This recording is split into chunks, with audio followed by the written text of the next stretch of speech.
This is Quest of Life. We are a not-for-profit offering free online peer support groups, and this is a demonstration of a facilitated group. So keep in mind that your experience might not look and or feel the same as this streaming group. Not every group can be the same, as every facilitator is different, and so are the group dynamics. That said, if you'd like to join a support group, you can join us through questoflife.org.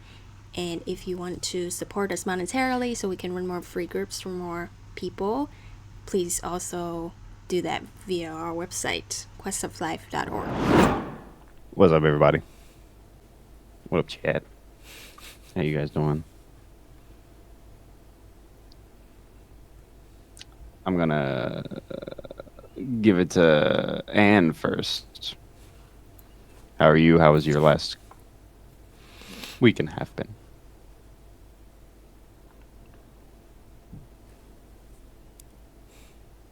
I don't want to go first. I gotta think. Yeah, give it to somebody else. It's no big deal. Pam, do you wanna go first? I can go first.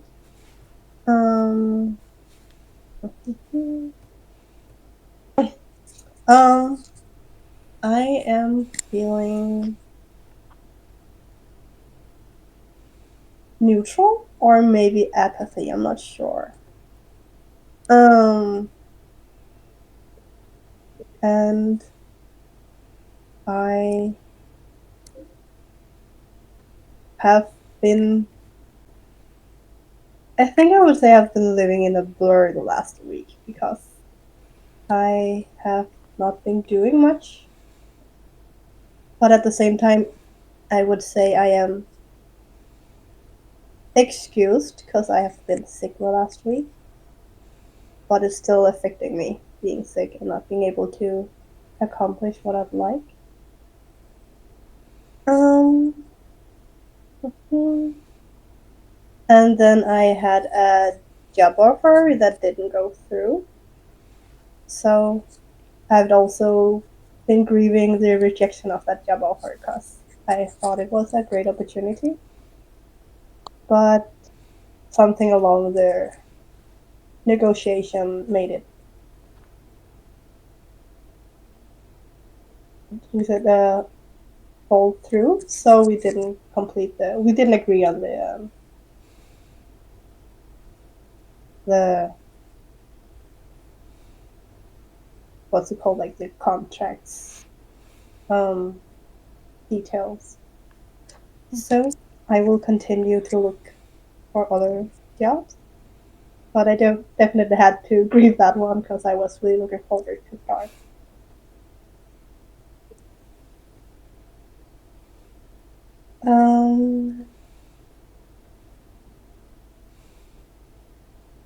For a topic, I wrote down a note for myself where I wanted to talk about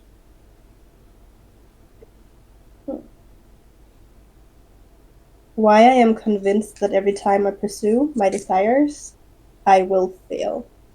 Like, I feel that is a core belief in me that whenever I want to like play to win instead of play to not fail, I am convinced that if I try to succeed, I will inevitably fail at some point. So I'm curious why I do that. Yeah, that would be my topic. But I'm not sure if I have the energy today to take it up. But I will just put it out there for now. Sending it back to Anne. I like your topic. Sounds interesting. How did it go? What went well? I think my offer also fell through. But it felt good because I feel like I clearly expressed my boundaries or like what I wanted. and that I was willing to walk away, and I did when they couldn't give me what I asked for. So that felt good.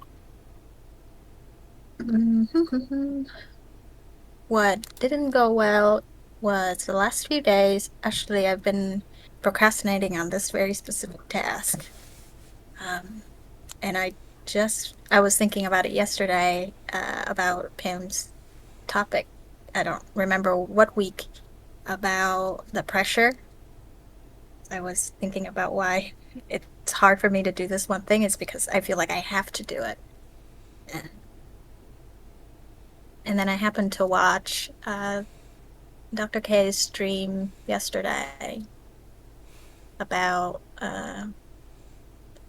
something ADHD, but it related to this where, well, essentially the advice was to practice doing things that I don't have to, so that my brain gets out of the only doing things that I have to.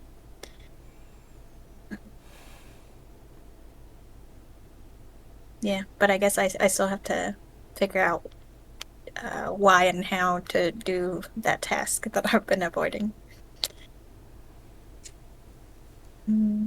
Topic wise, I wasn't gonna bring one because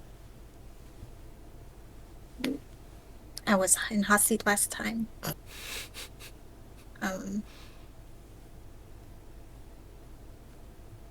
There's a topic that I've been very hesitant to bring up. I'm hesitant now. About I guess you say religious trauma. Yeah, it's on my list that I understand. So I grew up Buddhist, and I know there are like some good stuff in there, but I can't look into it. I can't even think about it because it would trigger bad memories, and yeah. I'll pass to Tom. My week's been crazy. So I moved and starting uni, so this was like welcome week. So no lectures yet, just like all sorts of activities you can join and try out new things. So I feel like actually overall like pretty happy and content, but also exhausted and overwhelmed, and I felt a lot of shame about random things this week, and that's also like my topic. So I went to a whole bunch of musical theater events, and that's something I have zero experience with. So I've played in orchestras before, but I haven't done any kind of like acting, singing, or dancing. And it was super fun, but also like it felt like I really shouldn't be there at all, and then it was very weird that no one seemed to care. And to the extent where a bunch of people convinced me that it doesn't matter, that I should like audition for things anyway. So the last 3 days I spent basically just like practicing and recording videos for that, and submitted it this morning. And yeah, so it's been a weird emotional roller coaster.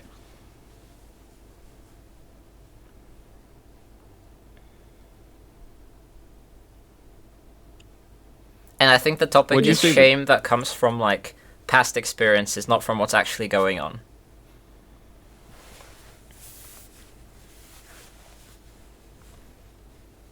And like what to do about it, because I don't want it to stop me from engaging with things that I actually enjoy, but it's quite hard to like not run away.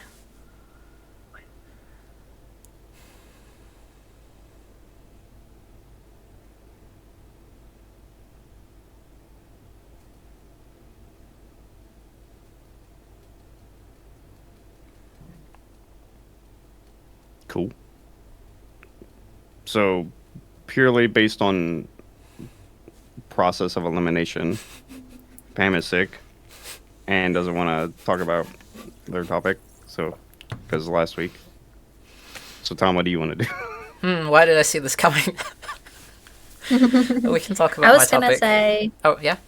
yeah, your topic, because it's, I don't, in my mind it's kind of connected to my topic. Okay.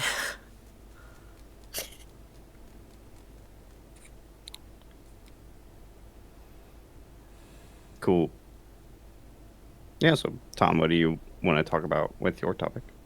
So I'm not actually sure what exactly the question is or what exactly the problem is, because I think what I'm doing is working. Like, I've been showing up to things anyway, and I actually feel like if I make myself show up to things where, like, I have no choice but to suck and then people don't care, that's actually the way to repair the whole shame thing.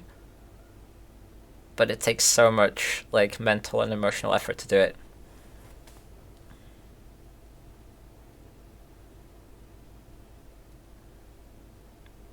Like, I had days this week where I showed up and then nothing bad happened, but I just walked away at the end feeling like I can never show my face there again. And then I had other days where it actually felt kind of, well, I was still really stressed, but it also felt kind of okay and like nice to be there. So I want to do more, but I just wish I didn't have to fight. Yeah, I think it's mostly shame.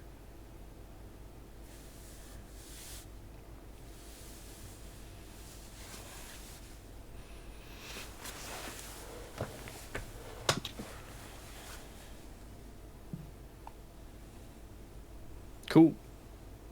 I have one question so far. What about you guys? Any thoughts or anything so far? I also have a question, but it's a leading question right off the bat. I don't Go like for that. it. Sometimes you gotta lead, you know? Pam, did you have anything? No. You could also just like share your conclusion if you don't want to ask a leading question. Yeah. Okay, where I'm coming from. So when I'm hearing that, I agree that doing that is very difficult because you're just fighting every bad experience you've ever had to just try and do this thing. The risk is you're going to re-experience that stuff again. So it makes sense. And then my brain, I guess, it goes into solution mode, which is I imagine if somebody is doing something difficult, that maybe it would be, I don't know, logical. I don't like where this is going. To either make it easier somehow or like to do the opposite, which is to take care of yourself right after, or like give you that rest so that you can like. How do you take care of yourself after? Because I think for me the biggest problem is after, like when I'm there, because I have things to do, I'm kind of focused on that. But then as I walk away and then like if I go to bed, that's where my mind starts replaying of like, oh, this was so cringe, or like you shouldn't have done that, you shouldn't have said that.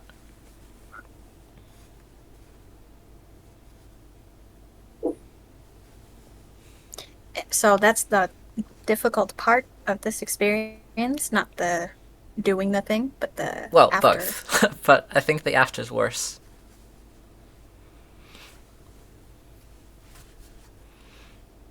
Or like just existing in a space where I feel like I'm not allowed to want things. Or like I shouldn't show up, and then I'm showing up anyway and it feels like I'm doing something wrong just by being there.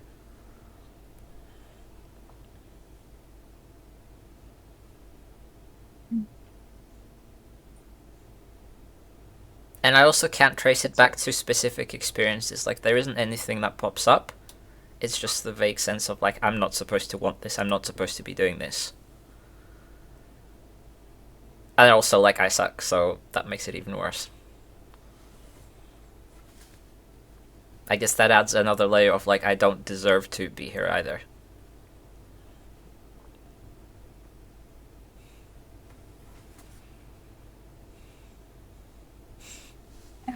Hurtful things.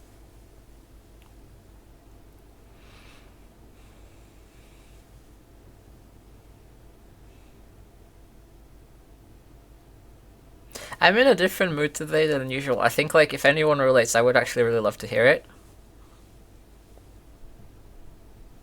I would say I relate, or at least the thoughts I'm hearing you say, and like the words. I'm like, yeah, I relate to having those thoughts a lot of, like, I hear it, so it sounds so familiar. So I'm like, yeah, is there any other way? And I'm like, yes, there is.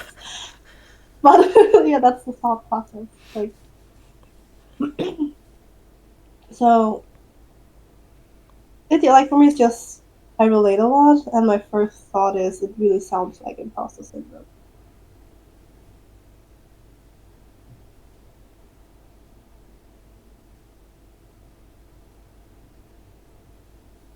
I think I relate in not feeling like I am allowed to be there. Usually in a group setting, that's my default thought is nobody, especially if nobody invited me and I just showed up. Yeah, and I guess combining the two, and if I think back to all the conversations we had in the past, there's also this thing where like I don't have the skills to pick a role where I can be useful. So like if I'm there, I have to exist in a space where I'm actually not really contributing much or anything of value.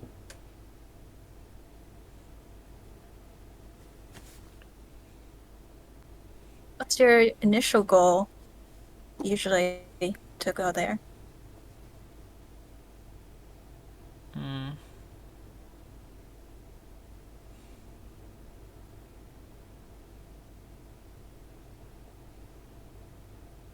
In my head, it sounds really fun.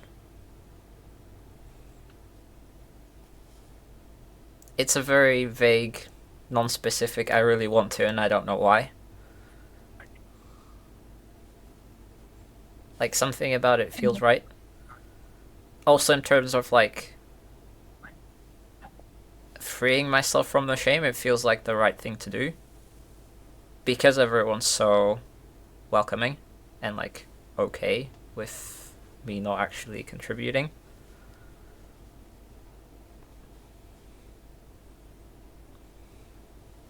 So when does that change into I'm not supposed to be here? They're both active at the same time.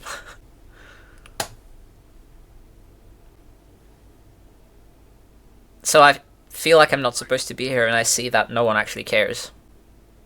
And it doesn't add up.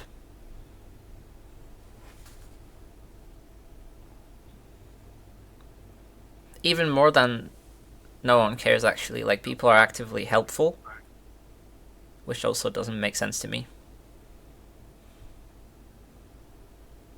And encouraging.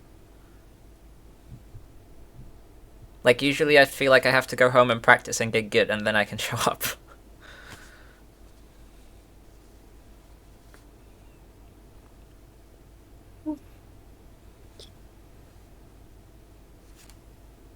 So it sounds like it could be confusing to be in a situation where there's no one to guide and it's really unusual from what you're used to.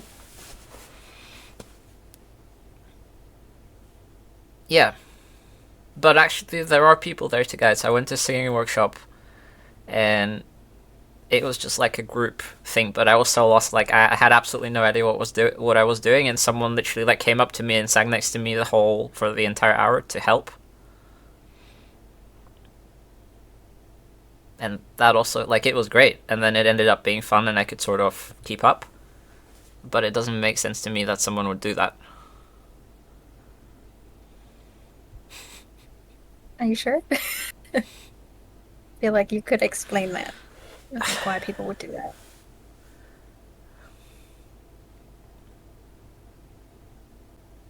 But they could just participate and have fun, and instead they're there like coaching me through it. I think I asked that because I'm thinking that from what I know about you, you do that for other people. True. And so there must be a reason there.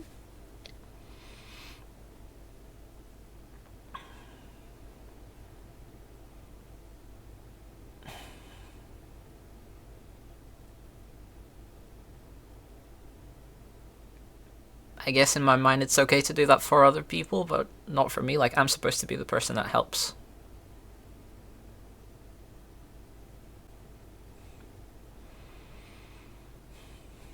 What's the difference between you and them?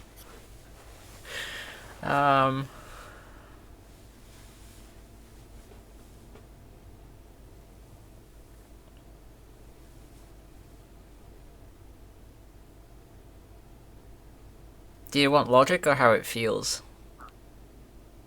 Probably the latter. Okay.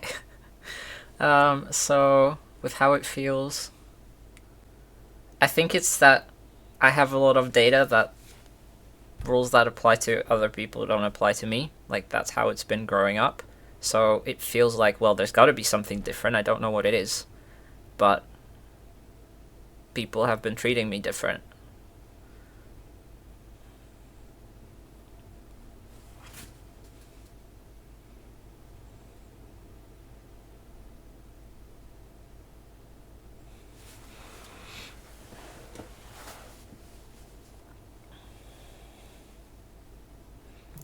How does it feel to be supported like that?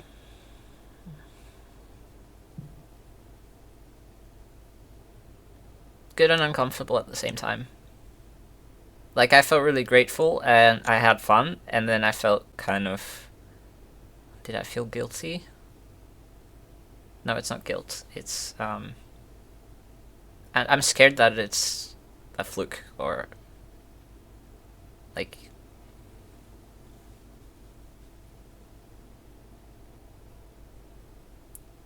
Yeah, it's scary to hope that it could be like that. Yeah, it sounds scary to rely on people. Yeah. Mm-hmm.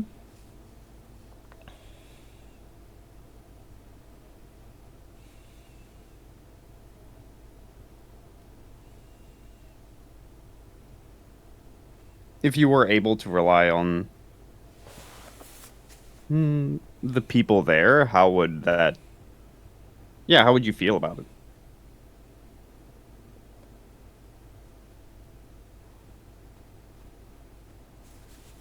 I think it would feel addictive. Like, I would just want more. It's like a bottomless jug. Have you experienced that before? Like feeling addicted to it? Oh, no. I was wondering whether I've experienced feeling it before. I've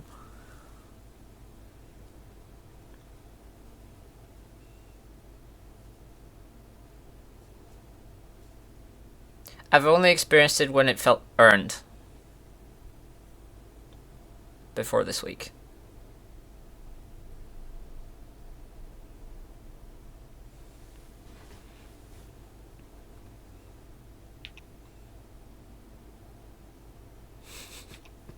And you look like you want to say something. Yes. I don't know why I second guess it. I have so many questions today, and I don't know if I should say them. I was going to ask what's wrong with you might be feeling addicted to that unconditional support. Because I don't trust it yet.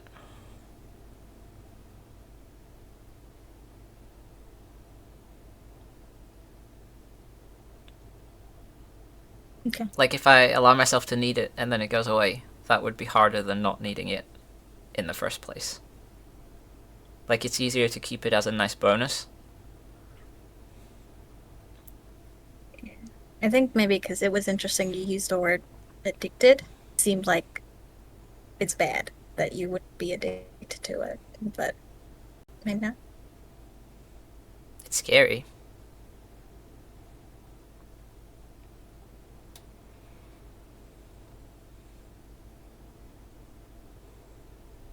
So what does addiction look like for you? Like, what is your definition of it?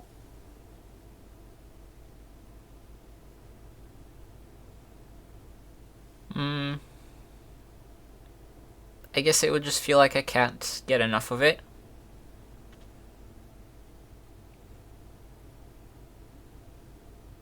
Which is true. Sure. Yeah. What does it mean if people actually supported you?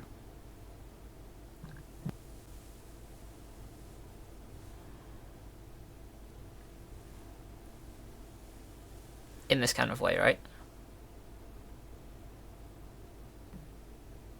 The one where I suck and there's nothing that Yeah, I yeah, did that way. to yeah.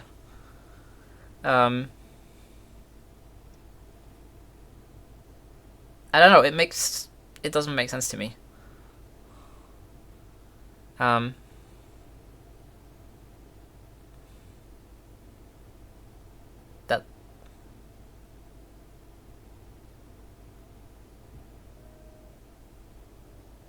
I'm gonna.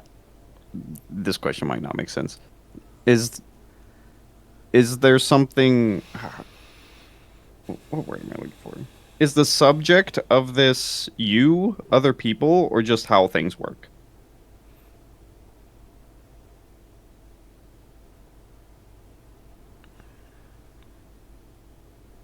other people and how things work. Hmm. Can you tell me why you chose those two?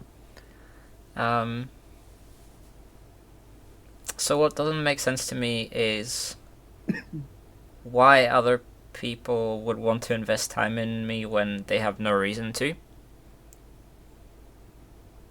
And I don't see what the reason could be if I'm not delivering anything. Like, if anything, from a more objective standpoint, I'm holding people back or just, like, taking up space.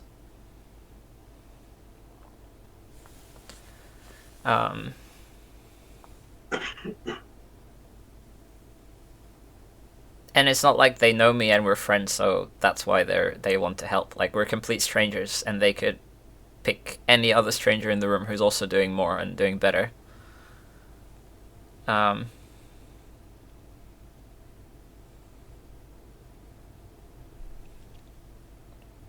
That's like logically unsound. If they want to help someone, why would they help someone who doesn't need help because they're already good?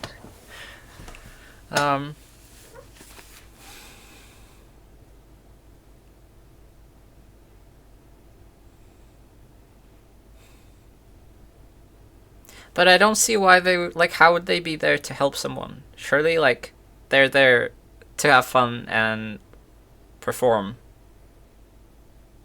or just like learn something. It's a weird place to go to if you want to help someone as like your primary objective. I guess then I will share my perspective if I can. Because when you shared in the beginning that you were joining, what do you call it, theater or Musical theater. musical theater. What I guess I assumed that it was to have fun to join this. So hearing you say that they're there to learn something is like it can be true at the same time to be there to learn something, but it can also be fun to learn something and just be there for fun. So it's like it can be fun to just try new things out, not be good at it, just experience things for the experience, no matter like skill level. But that's also not about helping people.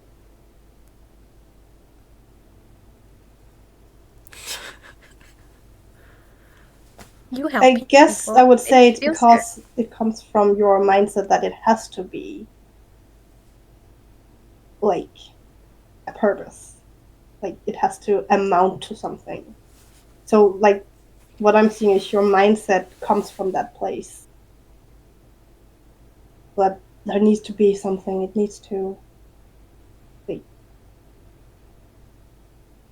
I mean, for me, there's definitely a huge component where I do want to learn something. I kind of assume that's going to be the case for everyone else, or even bigger for them when they came in with like prior experience and they know they want to audition for the actual shows. And then why would they encourage me to also try? Like, So I have a question for like the. Is it like it's a class? Is it a free time curriculum, how is the frames? Because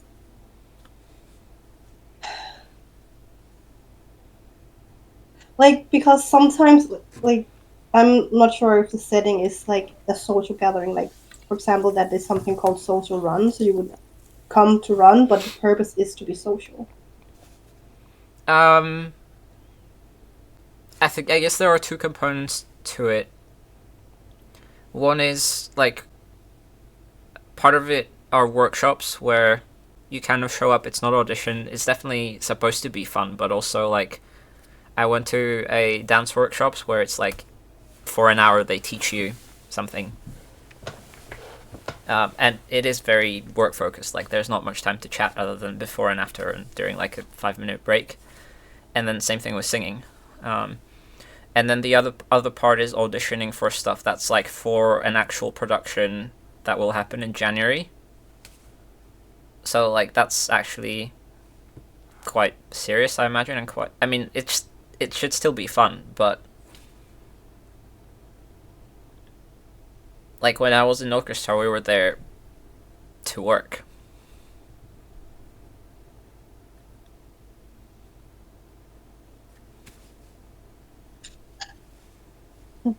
um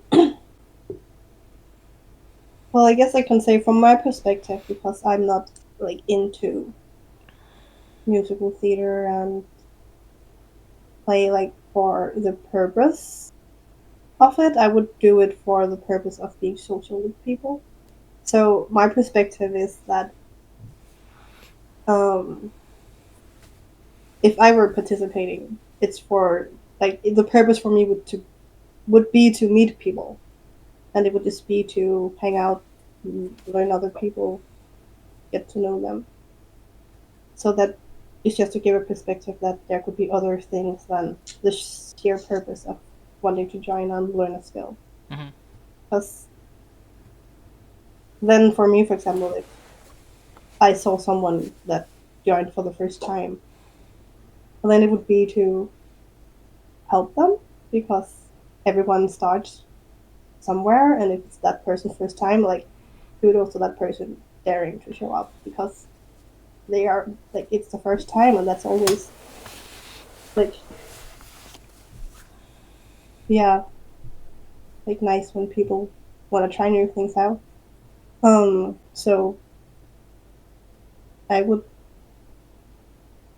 help them and know that it's fun to learn and try new things out together.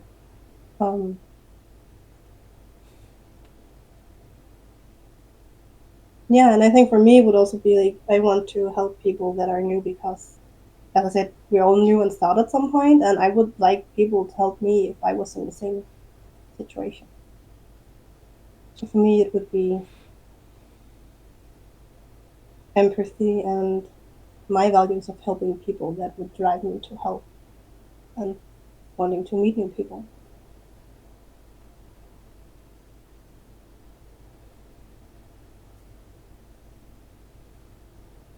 I was thinking along the same lines because I relate with Tom's experience. I used to be like that too. Just didn't feel like it felt very weird when people helped me. And the explanation that worked for me is that helping people feels good. So some people do it. But then I was also thinking if it's an acting workshop, there's a benefit for them to help you because then you be better and be a better scene partner, potentially.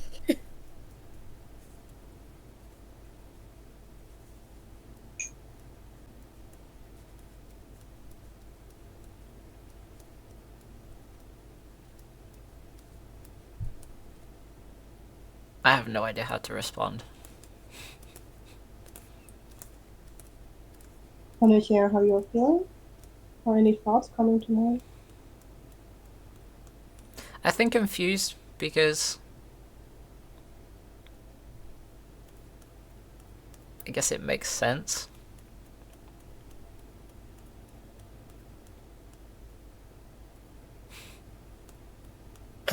Yeah. I could imagine that it would be split between it makes sense, but my experience is something else. Yeah, it's like, it makes sense, then why do I feel ashamed?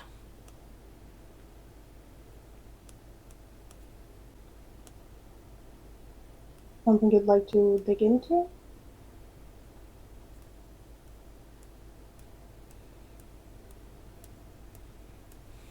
Do you know what your shame is trying to tell you? Yes, hide. Hi. From Yeah. what? Broadly from being seen, more specifically being seen when I'm not good at something. Or even, like, decent. Like, if I could at least blend in, that would feel more okay.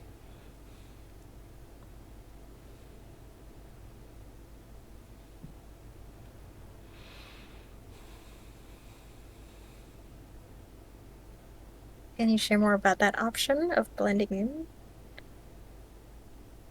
So if I were a little bit better, more like closest to average, it wouldn't stand out as much.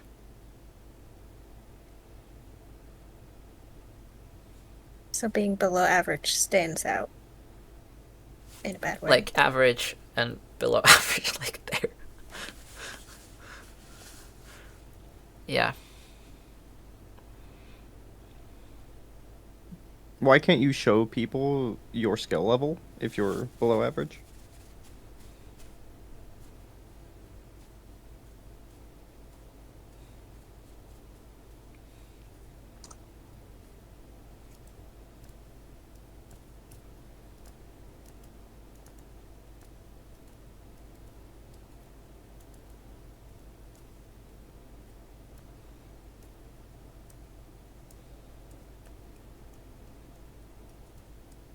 I guess growing up, it felt like I was good at pretty much everything with very little effort.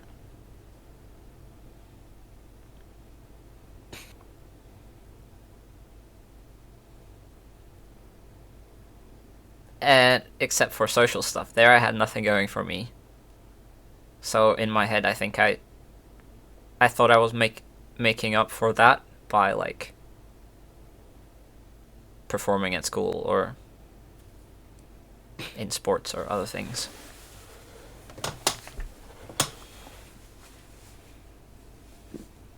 So what happened when you tried to get help with the social stuff? I didn't. You didn't try or you didn't get help? I don't think I tried.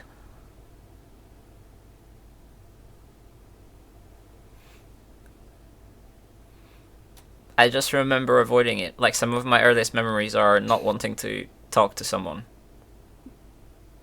I don't know if it occurred to me that I could ask for help.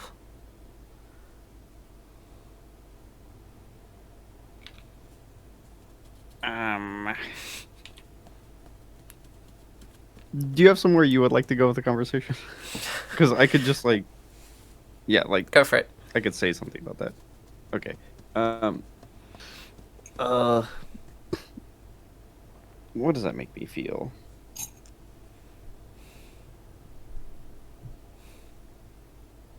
Hopeless. Yeah. Yeah, there's like, even when you were young, there was a certainty that you knew you weren't going to be supported.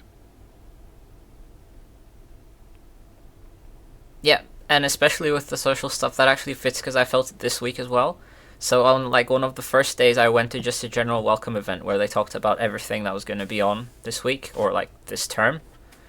And afterwards, there was supposed to be a pizza social that they were trying to invite everyone to, and I actually bailed and didn't go to that because I felt so awkward talking to people at the first event, even for like 5 minutes after. Like, I didn't know how to have that kind of conversation at all. And that felt exactly the same as, like, trying to talk to people growing up. And now I can talk to people one-on-one, but in groups it still feels pretty hopeless.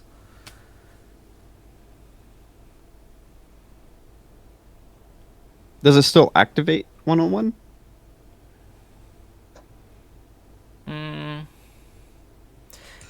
if there's nothing obvious to talk about sometimes.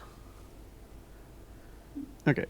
But one-on-one, like if the other person is doing some work, I can usually like bounce back whatever they throw at me. In a group, what often happens is that everyone else ends up talking to each other, and I don't know how to engage with any of it. Or like they're faster, or yeah.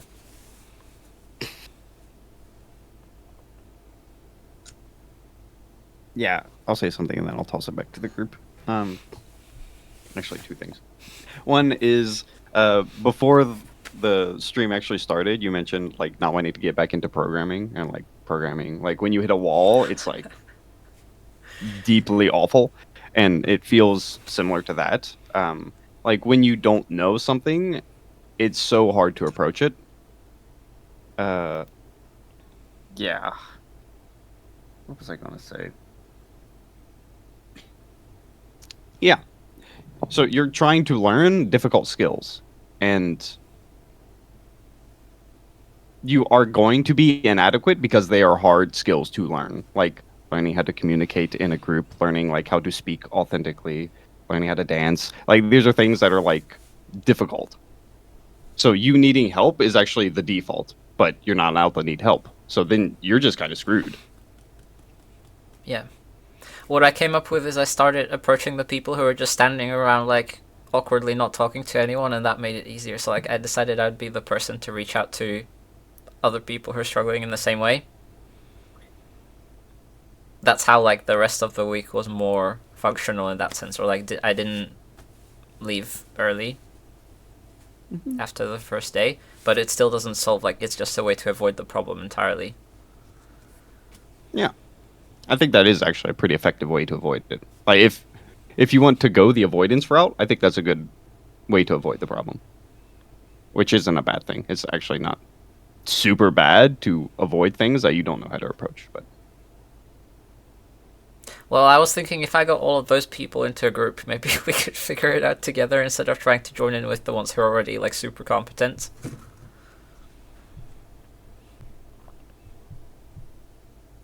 Because there will be more silence and more awkwardness if no one knows how to engage.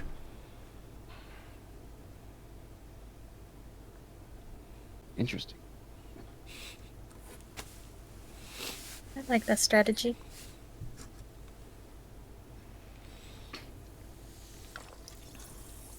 I'm not sure I'm following. Can you repeat?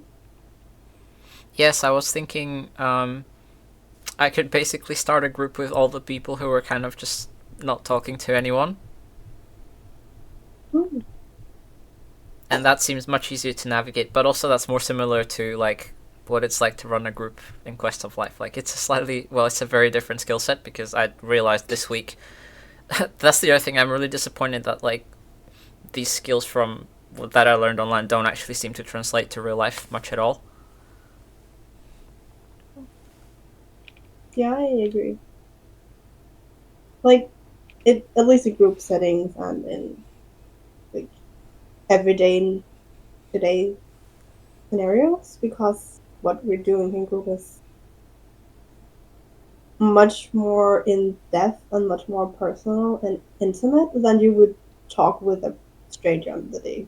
Like, if I ran up to a guy running around the corner and I didn't know him and I just started talking like we did, but like we do, he would run even faster away from me. Yep. Like, because it's just another like layer or like another setting, social thing. So it would be Yeah, and also Yeah, I here think- we have more rules and structure, so, and a clear objective. Like, I know what we're talking about and what we're trying to do in the conversation. In a random real life group, it just meanders around. I don't understand how.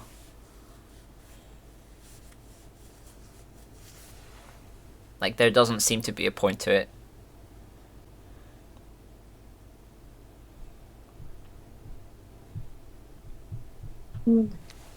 Yeah, I think transferring someone from acquaintance to anything past acquaintance is a very hard skill that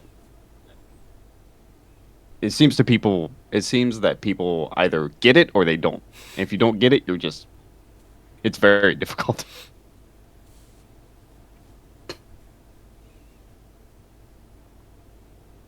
But I would also say existing in the acquaintance space is really hard. Um, Or just like lasting long enough to have a chance to move beyond it.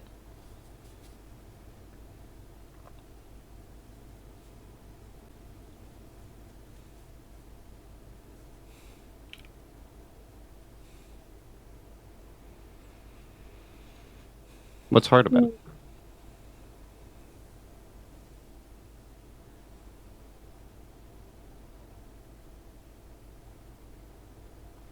It feels pretty similar, honestly, to like if you were to put me with a group of people speaking a completely different language that I don't know at all and just said like talk to them, make friends.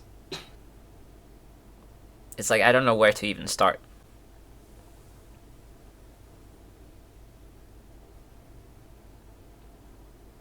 Again, in groups one-on-one it's a little bit easier.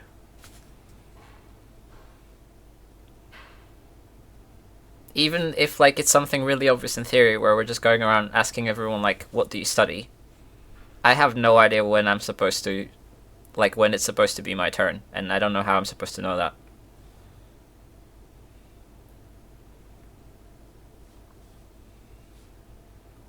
And if I wait to be the last person, it feels like they're ready to move on to the next question before I even jump in, so it's like, I'm just not gonna.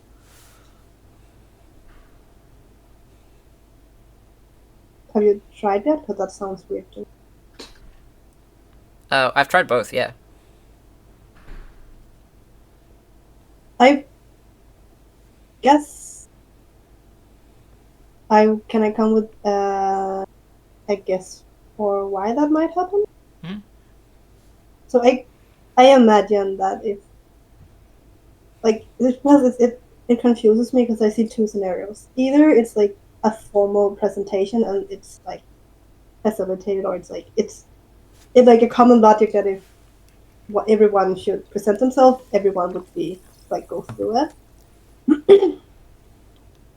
And the other thing I could imagine is that if you look so uncomfortable, like in the setting of like, oh, I really don't want to share this, like just I could imagine you looking so uncomfortable that people would be like, I think him over there would be so uncomfortable sharing that we maybe should just. Probably the second one. Sorry?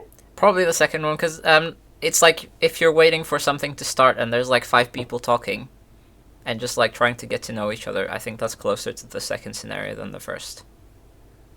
So like no formal structure, but just like small talk in a group. Is this more confusion or what was the other one? I feel out of Nervousness. place.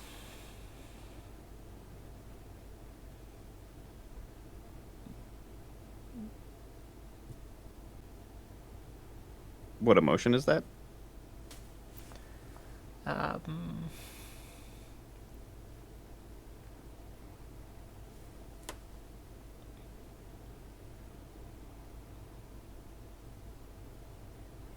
I guess shame, because I don't know what to say or I don't know how to engage, and it's a sort of like self-reinforcing thing.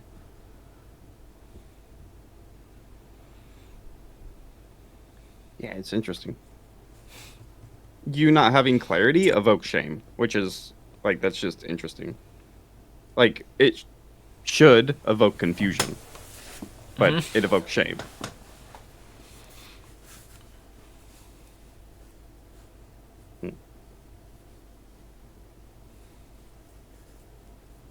So it evokes shame from not knowing what to do. Yeah. Well, you can see I relate. For me, I imagine being in a group, not knowing what to do, and like needing something to tell me or anchor me to like give me some clarity for what is expected, what do I have to do here, what is like mixed with fear of doing something wrong. I'm not sure if that's something that resonates with you. Um, But I imagine that it's like easily could spiral out being in a group of like, I guess having an assumption that I'm here in this like in a group of people, getting to know them, and I don't know what to do. Then I guess inspiring myself to say I should know or I should do something or like all the things that I should do in this social setting. um, and where do I want to go from here? I guess I just want to say that I resonate with it, and I can't really describe it myself as well. um, but I do know from their later lived experience that people do not expect anything. Like they are just as much there to experience and learn people, like get to know people. So there is nothing you should do, and it's not something you shouldn't do. Um, But if like you're talking to a group of people and someone just stands there the whole time and doesn't say anything, doesn't that start feeling weird?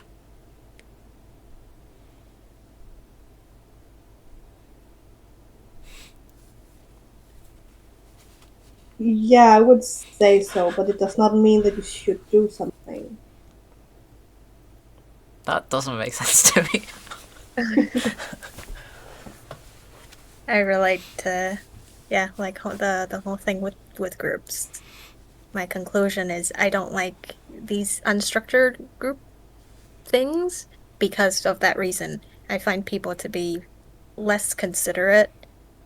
Nobody checks up on anyone. It, yeah, and very tolerant of like people who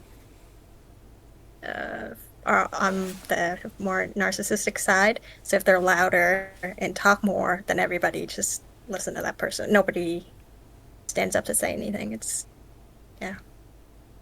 And for me, it feels like there's a kind of timer going on, or like I need to contribute in some way, and then I miss an opportunity. So then, like, the stakes go up for the next time, and then I miss an opportunity. So the stakes keep going up and up and up, and then it's like I have no dialogue options. So like I can see the opportunity to jump in, and I'm looking for the dialogue option, and they're just not there. Yeah, Or- I think or, situations like- like this make it really anxious. Sometimes there's a dialogue option, but it's grayed out, so I can't say it. Yeah. Sounds to me like the group problem and not a you problem.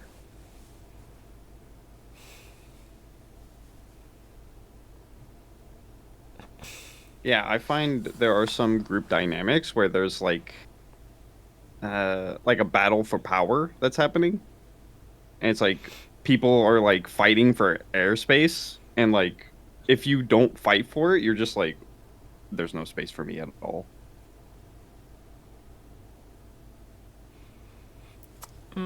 So that I know as well, and there, like, I'm not even interested in trying. There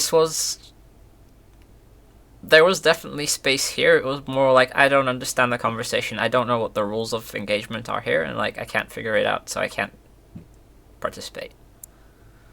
Interesting.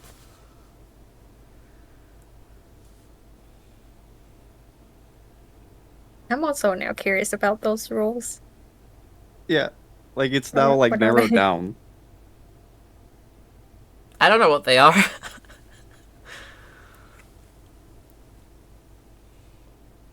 But they all 'Cause know I what they're assume- doing somehow, like when to respond to who and how, and when it's appropriate to switch to a different topic or to like interrupt two people in the group talking with a completely tangential question.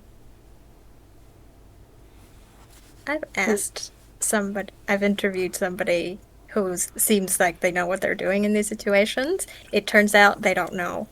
They're not optimizing for like appropriate timing or what to say. They literally are so inconsiderate that they're in their head. Like whatever thoughts pop up, they would just say it.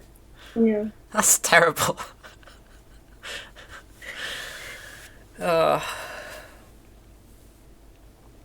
Yeah, that too was a revelation for me. I learned from people.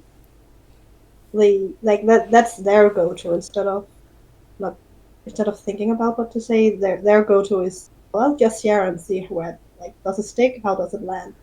It's like it's just another tactic for social.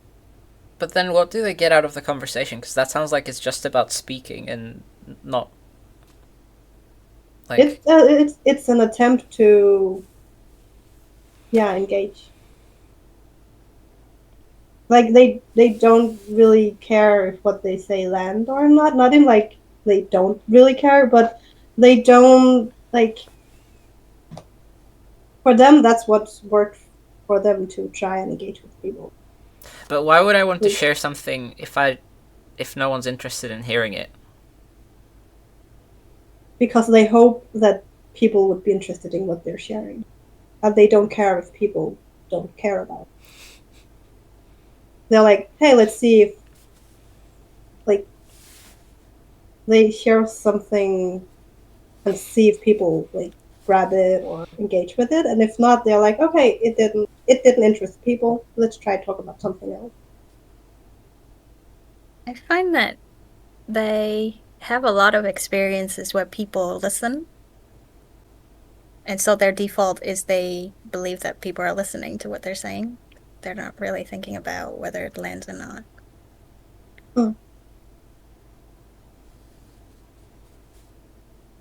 But then what makes them think people are listening when they don't even get follow-up questions? Like someone else just jumps in to share their thing.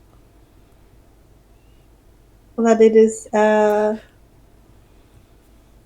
I don't want to label people, but there is also like a social setting where it's just normal to just speak your, like, what's on your mind. So they like they'll just share what comes to mind. When I, for example, say I like to pick flowers, and they're like, then they just acknowledge I like to pick flowers, and then they'll share their thoughts regarding that. So the point is to share experiences, and just keep a conversation, because that's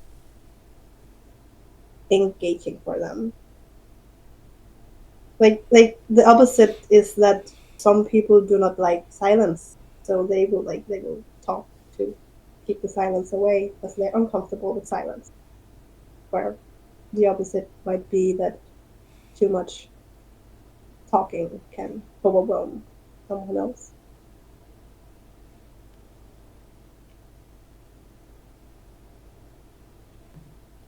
Interesting. I think for me, I just like knowing that I have the freedom to express myself and it's okay. Like I can just be like, I like risotto. You don't have to respond to that at all. It's just like it's okay for me to express that.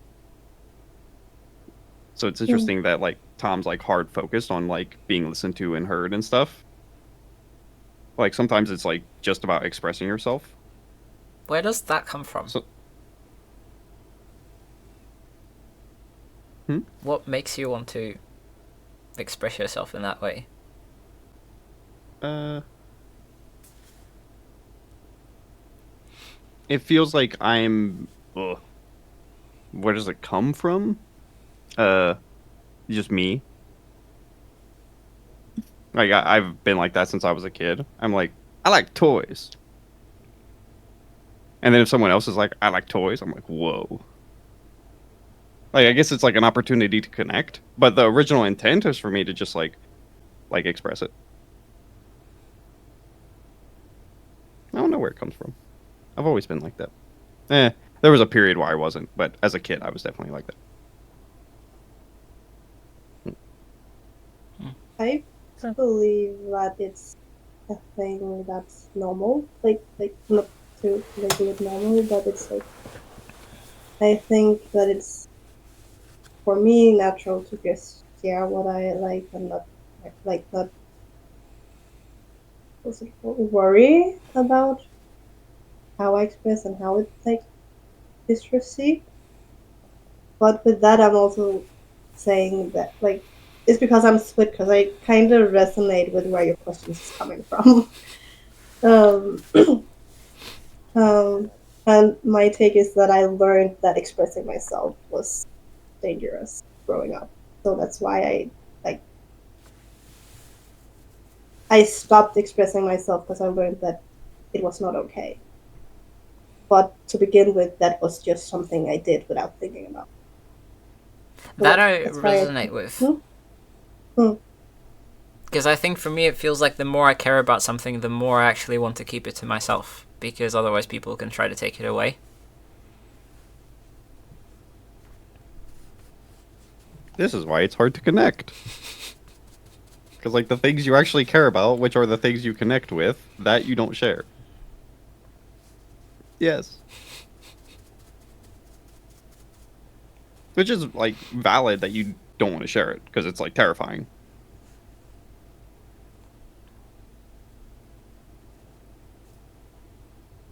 So what am I supposed to do with that? Should I answer that? I would like to I hear can the answer it. Okay, answer, please. Yeah, what do you guys I'm a think? participant. What do you do with that? You mentioned since the beginning that you're trying to do the hard thing. So the hard thing is to try and share something, see what happens. Brace for when people reject it or take it away from you. But that just adds to the shame. The shame of what?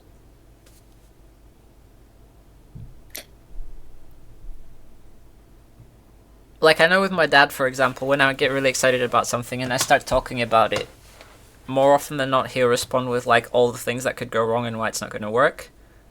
And that just temporarily tanks my motivation. So, and if I keep it to myself, then I have, like, a pretty intense, like, relentless drive to keep working at something. And sometimes I get so excited that I do start sharing it with people, but then, like, if this sort of thing happens, or, like, they don't care at all, then I'm much better off not telling anyone and just doing my thing until it's good enough that, like with Quest of Life, now it's at a point where I can share it with people and it is actually, like, interesting enough or good enough for them not to dismiss it. But when we first started, I had so many conversations with people who told me that, like, we didn't have a chance and it would just fail and all the groups would fall apart. So I just stopped telling people for a while until we'd sort of proven that, like, actually this can work and it is sustainable. Even people who join groups were like, this isn't gonna last. Wow. I think my answer had assumed that you would get a different experience. But yeah, I don't know why I assumed that.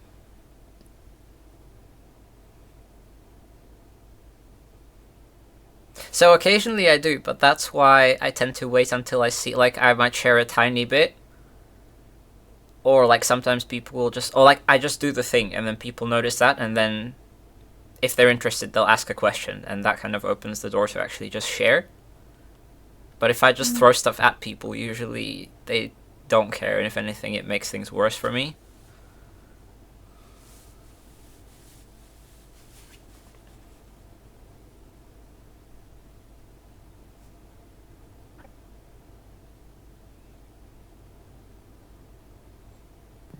I think this is hard.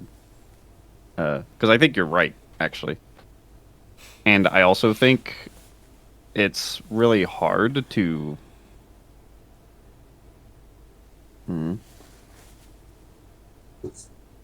I think one way to make this pattern dissipate is for people to accept and, like, support you when it is shaky. Because now it's solid, you actually don't need to support. So them giving it actually doesn't matter. It's like, oh, thanks for the reassurance, but, like, it's already, like, a bonfire, so, like, it isn't necessary. But them, like, dousing it when it's, like, sparks, it feels really discouraging. And it's, like, completely valid, and it's, no, it's, like, rightful for you to want to protect it. I also get why they react in the way they do, though, because I tend to dream stupidly big. and that really motivates me. And I realize I'll never like actually achieve the thing I'm talking about, but it gets me way further than setting realistic goals.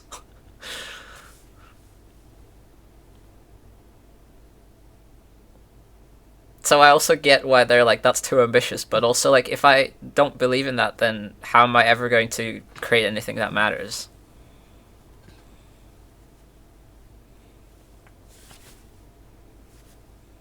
I've heard the same things. I refuse to believe that it's too big. Yep. Not like believe, but as in, it doesn't make any sense why something is too big to dream about. Well, it is possible. Like, sure, maybe the odds are tiny, but like,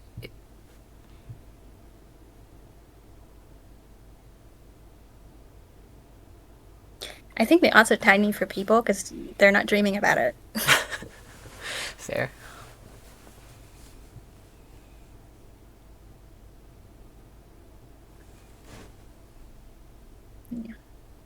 Those responses trigger me. That like your dreams are too big. It's not going to happen. Be careful, etc.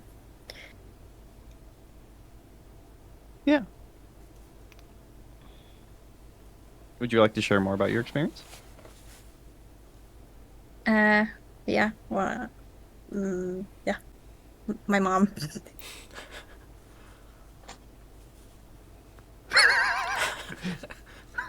Okay. Tell us about your mom. I guess I don't have much information. I learned that an interpretation could be that she has a safe vision or how my life should be, and I keep trying to get out of it. And to her, it seems very risky. Like she could just see immediately many ways I can fail, and she so desperately wants me to not fail that that's just what comes out of her. She can't help it.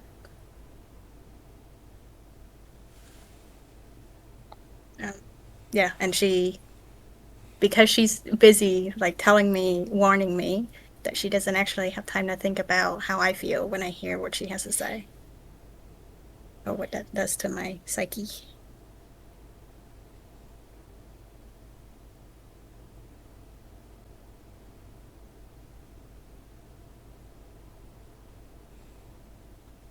I actually think this is a really common problem.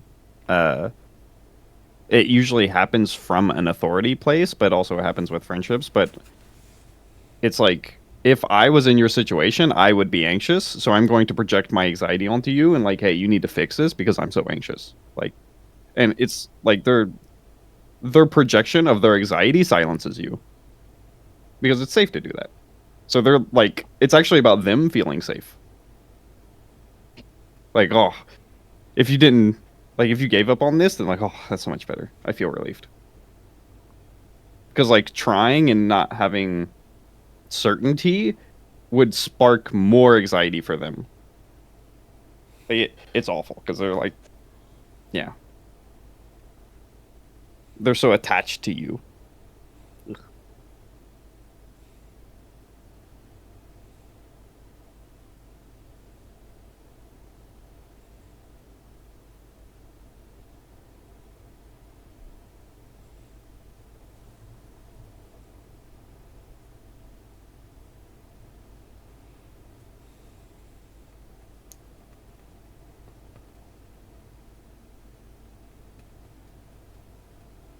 What now? I don't know. We got like 20 minutes left. What do y'all want to do? How was the conversation for you, Tom? We went everywhere. Interesting. I think there's a lot of stuff to think about.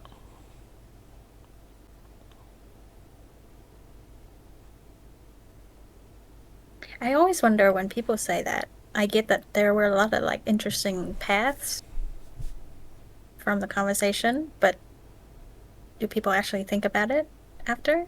Well, I'll have to, because I'll have to rewatch the video for YouTube.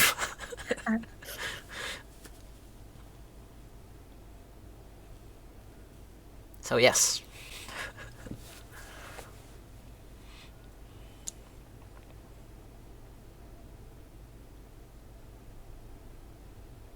does someone just like to go from here?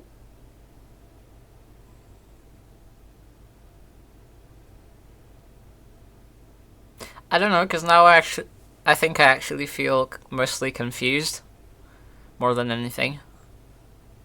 Um, so it's the like I don't know what the dialogue options are experience.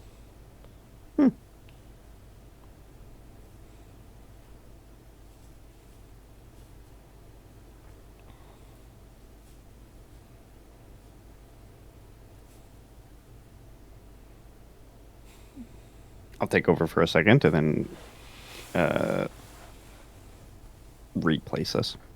Yeah, so for Tom, I think one of the directions I think would be interesting for you to explore. You can explore anything you want. But I'd be curious of the relationship between the shame, the connection, and the terror.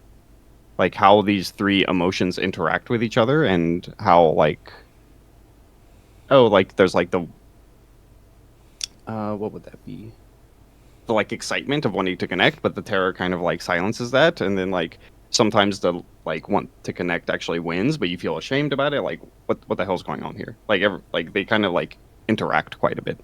Um, yeah, I would just be curious of the relationship between those three components. Other than that, anyone have any topic for the last, I guess, 8 minutes? You want to switch, do a slight pivot to Anne's topic or Pam's topic? Or share your experience about anything Tom said?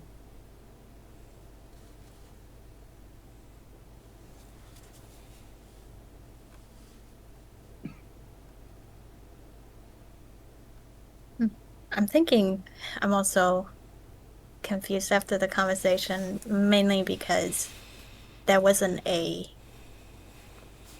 main thread. We started with a topic and then we kind of moved a few times, and they were all related, but it seems like we didn't resolve what was initially brought up.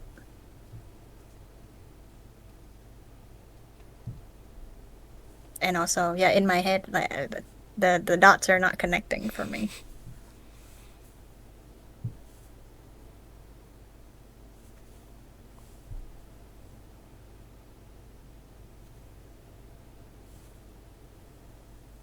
So for me, at least, I recall Tom saying he wanted empathy and like wanted people to like share their experiences with stuff. So that was kind of the linchpin of the conversation for me.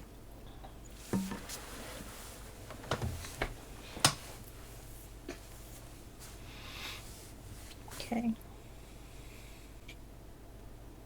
Because I saw it's like a milestone in my head was that Tom feels weird when people help and support him, even though he's not skilled yet.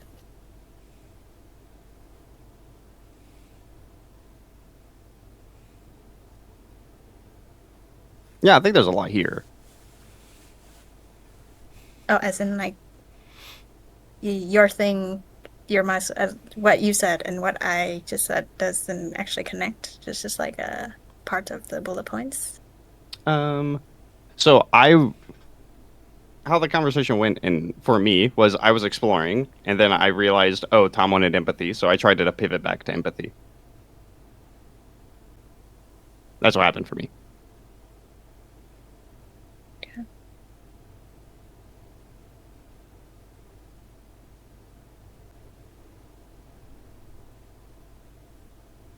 What do you think, Tom? Any thoughts about the conversation? I mean, you're just sharing what it's like for you, so it makes sense or like valid. I don't know.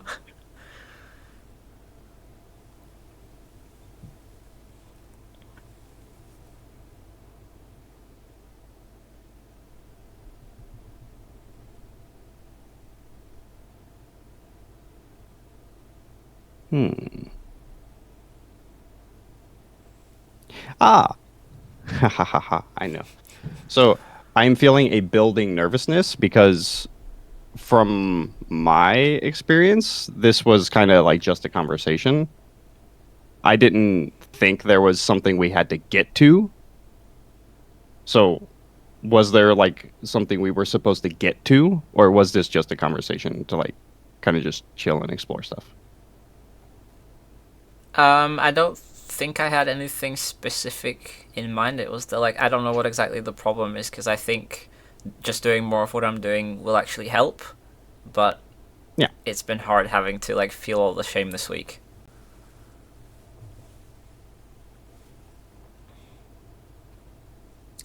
Did that answer your question? Yeah. I think it reassured my re-solidified that like yeah, there wasn't like a super like this didn't need to have like a conclusive end because like you kind of already like know what to do. It's more just like talking about it.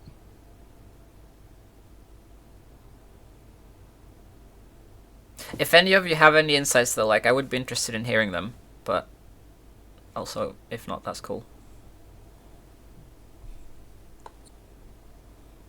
I have a question, I guess.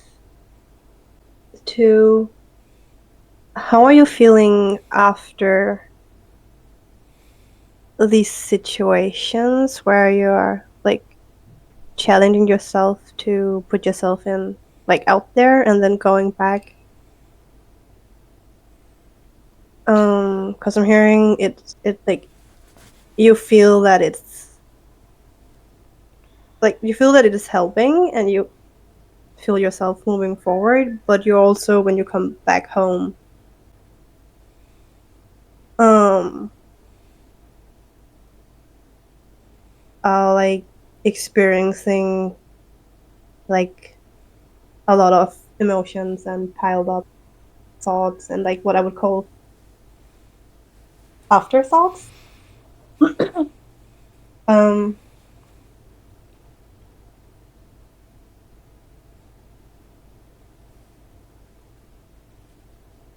how are you feeling when you come? And I'm asking because I have an idea of what it could be. Because I resonate with the experience you are like sharing. Mm-hmm. A lot of Yeah. things, I think, like there are multiple threads going on in parallel. So part of me feels like all the shame and it feels embarrassing and cringe and awkward and I feel anxious about like I have a lot of anxious thoughts around whatever like next time is going to feel like. Part of me just wants to quit or like never try again.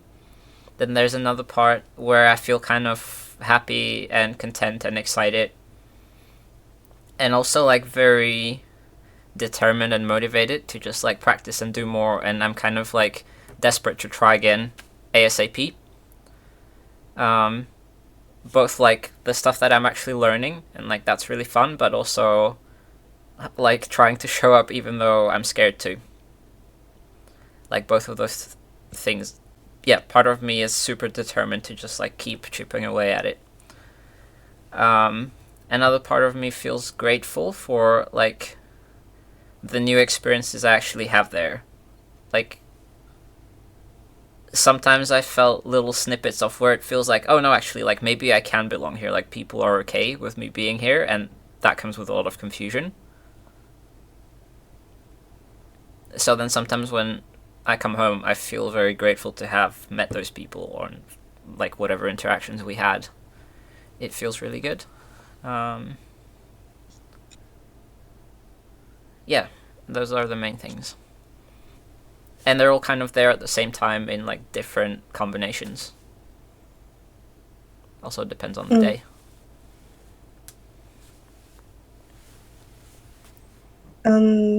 How does the after experience pan out in the end?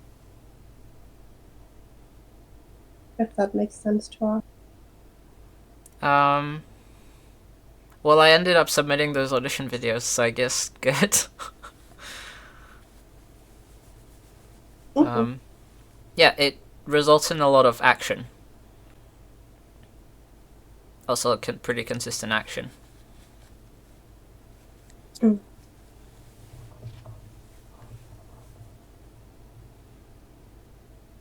Okay, I think maybe if I can, it might be more. I don't know, like maybe it makes more sense if I'm sharing my experience. That's okay. Yeah, sounds good. So sometimes for me when I am out challenging myself in social situations, and I have the afterthoughts after this experience, it's like what I feel could help me a lot is that sometimes the shame I'm feeling in the actual situation, I'll take it with me back home. Um, and what I sometimes think would help me is experiencing that shame is like irrational. Um, and I imagine that that's might be where you are now, where you're like, you know all these thoughts, you feel all these experiences, and when you ask for empathy, that might be the confirmation that what you're feeling is okay and that's fine, and like you might because I imagine because I can feel that sometimes that I would doubt my own experience and that experience, and then I would need reassurance in my experience, and that would come for me through empathy, knowing that I get like reassured in the emotion situation.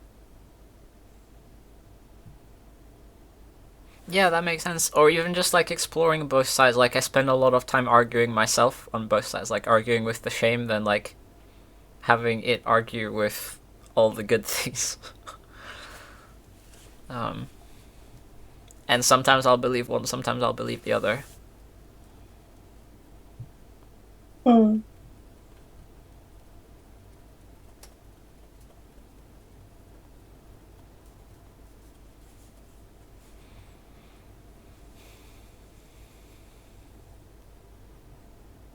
Yeah.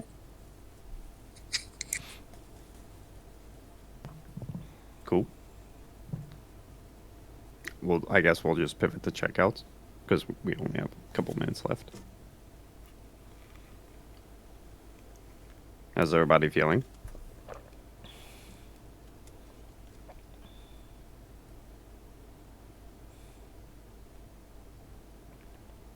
I feel sad for I some feel reason, I don't know why.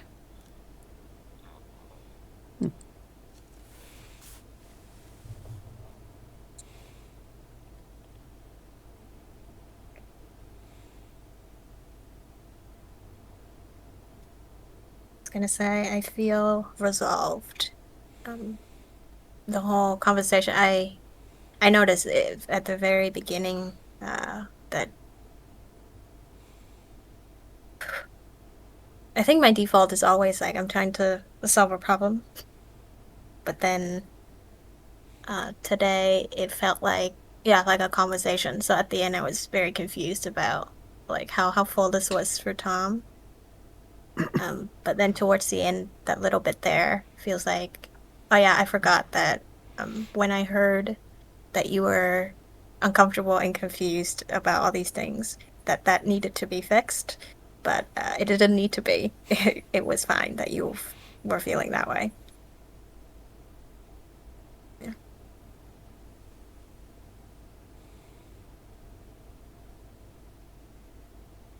I think I'm feeling a lot of emotions I can't put into words at the moment. So I think, yeah, yeah. I think for me, sharing the last part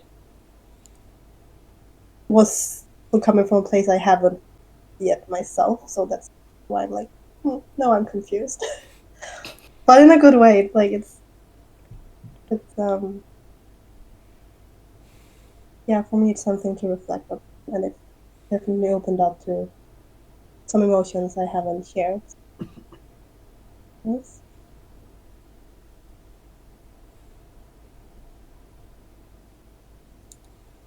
And I do resonate with Tom, like with feeling sadness, not knowing where it comes from. I have thoughts about it, but it definitely was underlying somewhere.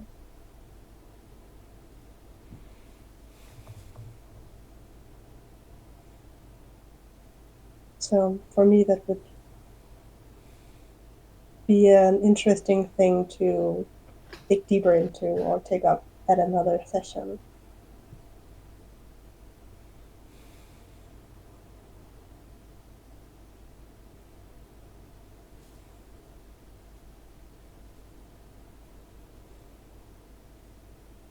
Jake, how about you? I have two things, and I'll ask that. First, do you want me to like wait to be looped in, or like at the end? Because like I'm just unsure how much you would like me to exist in the session, especially with like the check-ins and check-outs. I want you to just exist in it. Hmm. Okay. Okay, I won't wait to be looped in anymore. Second was, this is a different thing I wanted to bring up last session, but I forgot. Do you want the sessions to kind of like be connected? Like, what that would look like is some type of check-in, or maybe including in your check-in how you felt about last session, or like how you felt about like what we talked about last week. If there's anything that came up during this week about last week, stuff like that. Do you guys want sessions to be connected, or is it cool like as it is?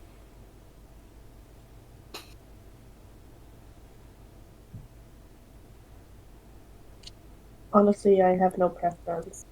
Okay with both, but I can think about it. Maybe it could be an optional part of the check-in, because I think most weeks I won't really have much to say, but I can see how occasionally something might come up that feels kind of relevant. But a lot of the time it feels like so much happens between our sessions that like if I think hard, I'll remember what we talked about, but it feels really distant. So I think most weeks I would struggle. I understood your question as connecting either in content, like content wise, or how you would like the session to go. Like, content wise, it's whatever. Yeah, I don't think anyone has to keep track of what happened and connect the dots. But, like, feelings wise, as in, let's say we had a session and the hot seat person didn't feel like it was helpful. So maybe they would note that for the next one to like maybe try something else. Or if they have a preference on how they would like to be supported. Cool. Yeah, it doesn't. I don't have many, if any. It's very rare that I have clients or groups like this where it's essentially one ongoing session. It can be like that, but it would require a different way of thinking than I usually do. Cool. Awesome. As far as what I'm feeling.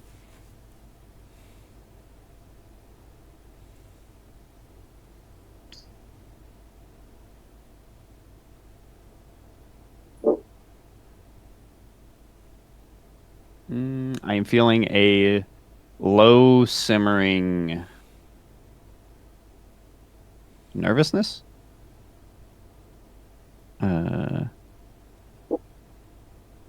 Like an anxious stillness. Like I'm like, I feel part of me is like watching. Yes. Other than that, how else am I feeling?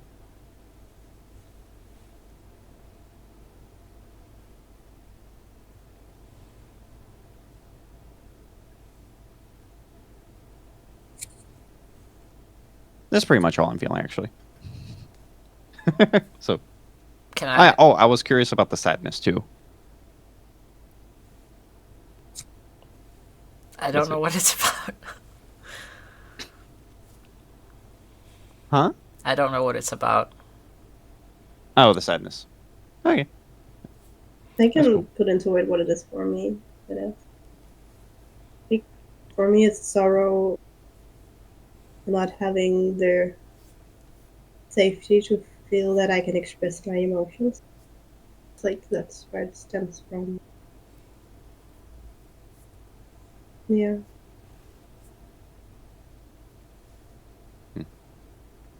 I wanted to put it more into perspective, but I can't remember that far back. But it's like it's where it comes from. Like not feeling safe and expressing how I feel on a very deep level.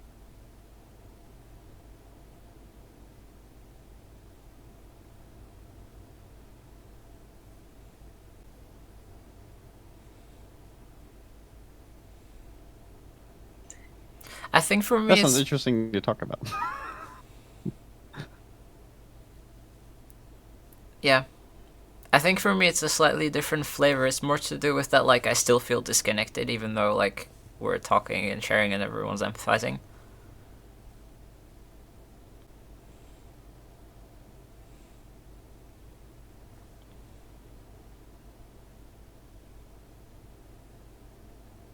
It makes me want to ask if you can elaborate on it. Uh,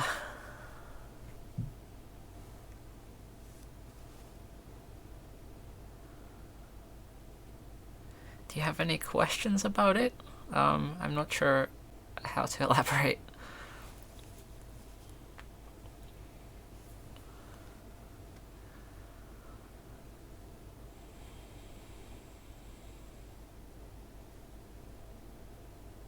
Not what comes to mind. Sorry. I had something to say.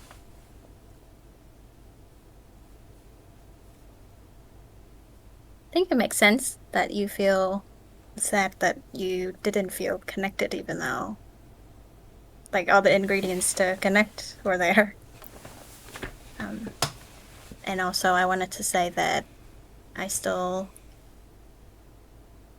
I don't think it's a problem for me personally that you don't feel connected. It's totally fine. I still enjoyed talking to you and being here.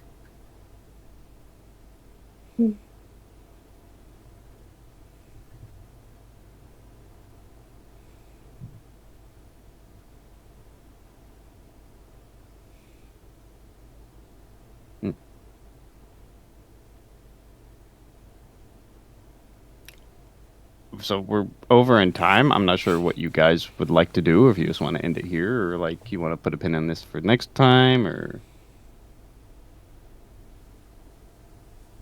Yeah, I don't know if this is like a 2-minute topic. true. Maybe we can wrap up. Cool. Session endo. All right. There's a comment. Oh,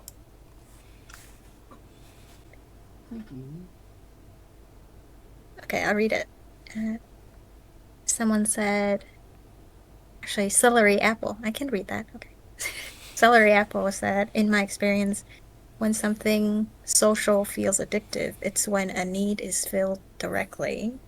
The kind of need I used to fill indirectly by making or consuming media around the subject. Because it's like impossible to live with a completely unfilled need.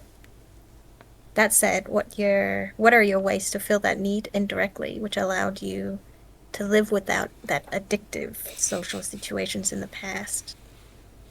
I'm asking because knowing one's options makes it into a choice between options rather than succumbing to something irresistible.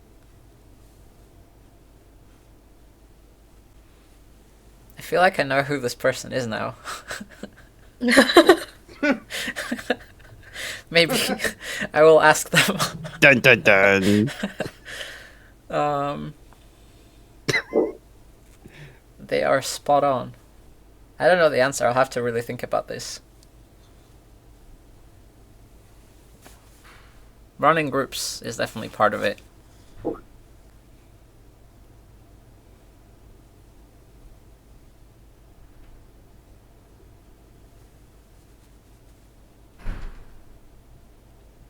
It like half fills the connection bucket.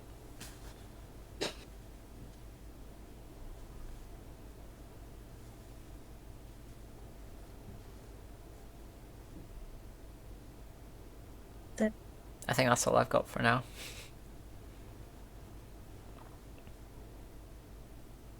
Was it just to Tom? Because it sounded like it was more directed at. Because it said, "How do you?" And I think that I interpreted it as just to Tom. But Even if not, I would be interested in hearing everyone's answers if like that question resonates at all.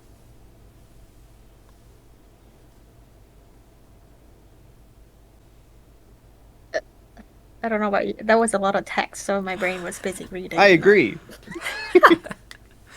I'm like, where like, okay, this is just like a comment. Okay, cool. Oh, there's a question. Oh. Like, Yeah. I was like in listening mode and not like thinking mode. Do you want me to recap the question? Yeah. Yeah. If you would. I think it's basically like when we talked about that concept of addiction, that points to like there's a need, like a really core need that's not being met, and then if somehow it's met fully, that makes it feel addictive. But also like up until that point, what did you do to meet that need at least partially to make it okay? So like what are the other options to have that need met other than the thing that's potentially addictive and like scary to hope for?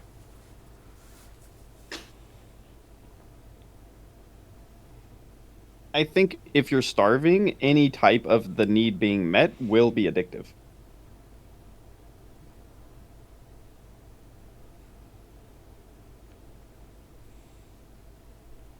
As far as like things,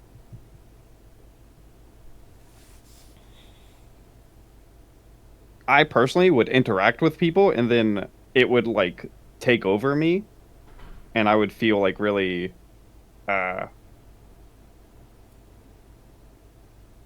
like I lost control and then I'd have like a shame attack afterwards like fuck. I lost control again. I shouldn't have done that. What makes it feel like you lost control, or like what are you losing control over? Um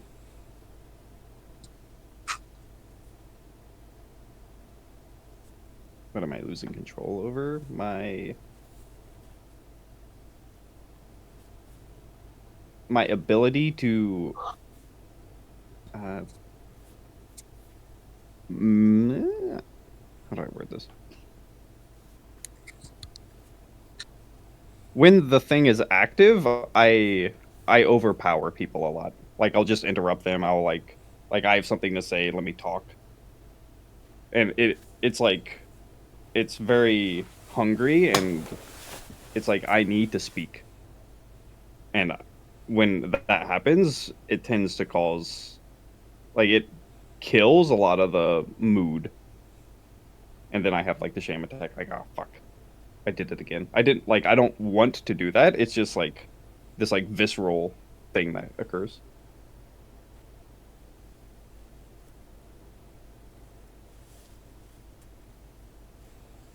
That's what it's like for me.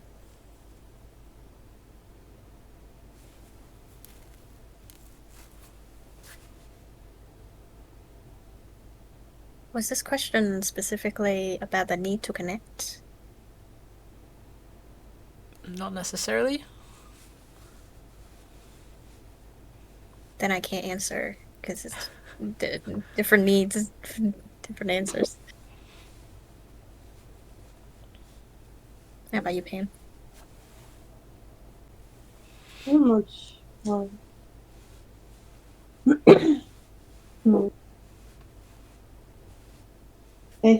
I guess I'm still uncertain how to understand the question. Because what pops into my mind is like how I'm interpreting the question or what pops into my mind is how to how to fulfill a need that can't be fulfilled, but like finding other ways to fulfill it.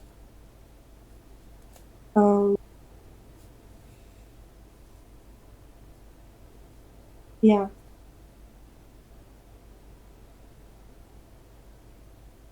And I don't know what to answer that.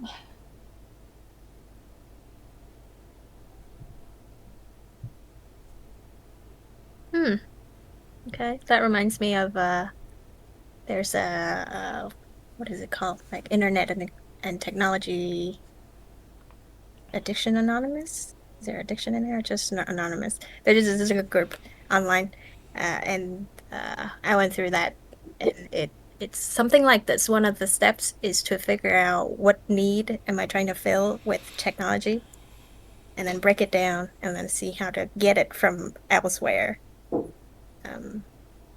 At much lower intensity, but just have more options than just tech. Hmm.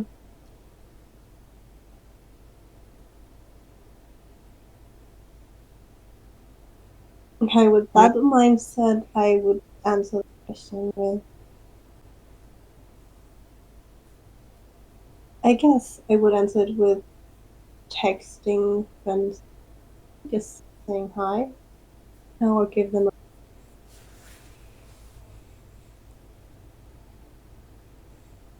or asking how their day is going. And then, like, just the act of reaching out to them be a way to, I try to connect with people. Just knowing I try to connect would fulfill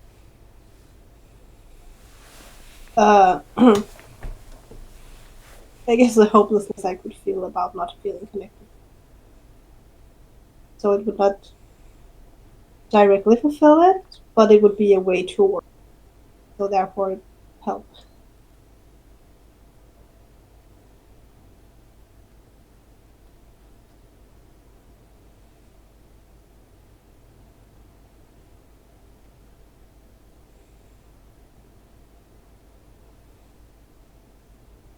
I love Jake's cat. He's a So demon. cuddly. Yes. Have I told you guys his name? Yes, and I forgot. Good. It is forbidden text, so you're not allowed to know. Well, you're allowed to know, but it's gonna only be spoken once. Once per person.